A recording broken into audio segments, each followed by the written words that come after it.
এর আগের ভিডিওতে আমি আপনাদের দেখাইছিলাম যে আমি ধুন্দুলের বীজ দিয়ে চারা করছিলাম। সেই ভিডিও আপনাদের দেখাইছিলাম কিছুদিন আগে, যে দুইটা বীজ থেকে দুইটা চারা হয়েছে। সেই ব্যাগটা, এই যে সেই ব্যাগটা, একটা পলিথিন, বাজারের একটা পলিথিনের মধ্যে, সেই ব্যাগটার মধ্যে সেই দুইটা চারা। সেই গাছে দেখেন এই যে ধুন্দুল হয়েছে, মাত্র 15 দিন হয়েছে মনে হয়।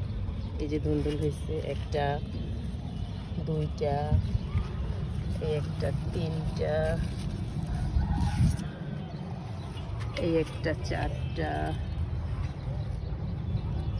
আরও আছে মনে হয় পাতার ভিতরে, আমি তো খুঁজে পাইতেছি না।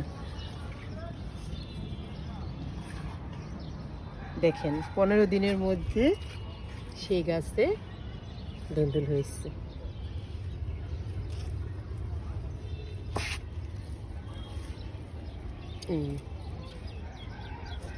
মাশাআল্লাহ।